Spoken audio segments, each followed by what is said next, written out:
In the year of our Lord, 1511, the great and terrible Alfonso de Albuquerque, a Portuguese nobleman who would eventually be known as the Lion of the Seas and the Caesar of the East, commanded a fleet of 18 war galleons that carried 900 Portuguese sailors and soldiers and 300 Malabari mercenaries. He sailed to lay siege to the port city of Malacca on the Malayan Peninsula. An ancient trading center, Malacca was the portal between the hot brown lands of Arabia and India and the glittering treasures of the Far East.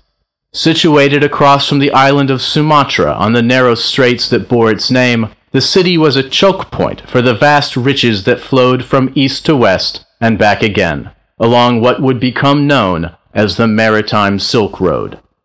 In the 16th century, he who controlled Malacca pressed his thumb on the jugular of world trade. It took de Albuquerque's fleet 2 months to sail from its stronghold at the Indian city of Goa on the Arabian Sea to anchorage within cannon range of the city. It took 40 days more to defeat an army of more than 20,000 men, Javanese, Persians, Turks, Arabs, and Malays, under the command of the city's ruler, Sultan Mahmud Shah. The invaders commenced their attack on July 25th, the holy day of St. James the Apostle, son of Salome, and de Albuquerque's patron saint. It is reported that St. James requested to be at the right hand of Jesus when he came into his kingdom. The Christ is said to have responded, "For even the Son of Man did not come to be served, but to serve, and to give his life as a ransom for many." What de Albuquerque saw before him was a city worthy of a king's ransom.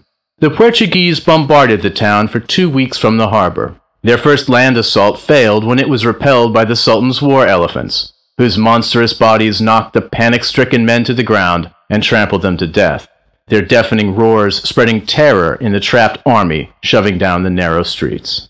Eventually, however, with the connivance of local Chinese merchants, who tired of explosions disrupting their usual course of business, the Portuguese were able to defeat the Sultan's army. A shallow draft Chinese junk, laden with men and ammunition and supplies, was sailed up the Malacca River and crashed into the town's main bridge. From its grounding point, the junk served as a forward fire base. Sensing the turning tide, the Sultan's Javanese mercenaries switched allegiances. The Sultan soon fled, with his family and entourage, to the neighboring Sultanate of Johor. De Albuquerque's men burned the Sultan's wooden palace to ash, then set about demolishing the royal mosque with their bare hands, stone by stone by stone. Within days, the construction of their walled fortress began, the famed Fortaleza de Malacca, and then using the same stones they tore from the royal mosque, the Portuguese erected the chapel of St. Paul, in which, until they were transferred to Goa in 1553, would lay the mortal remains of St. Francis Xavier, Apostle of the East, and founder of the missionary order of the Society of Jesus, the Jesuits.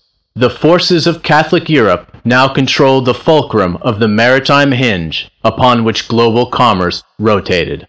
The Portuguese ruled Malacca for the next 130 years. Then Protestant Europeans overran the place.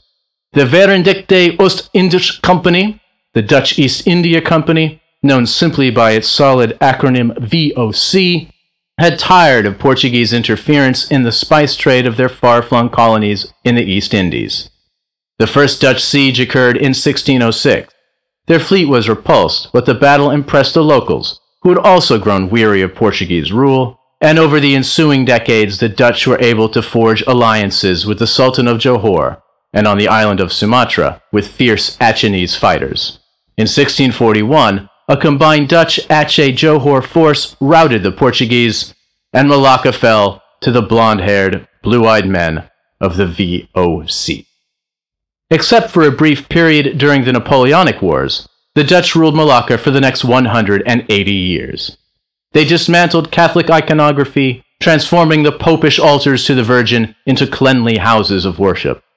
The VOC ran Malacca as a way station for its spy ships and an unsinkable gun platform in the middle of the long water road that led to the Indian Ocean and back home to Europe. But their prized possession, and the capital of their eastern empire, was the city of Batavia, far to the south, on the island of Java. and so Malacca under the Dutch began a long, slow decline. By the time the British assumed possession under the Anglo-Dutch Treaty of 1824, the town was a desolate museum of its own history. The streets where the Sultan's war elephants had trampled mercilessly, the empty grave that once held the bones of Francis Xavier, the ornate Porta de Santiago, set into the grey stone walls of the A Famosa, as the old Portuguese fortress was known in Malay, the red-washed stolidity of the Dutch Stoithuis, all were cloaked in a twilight haze of languid degeneration.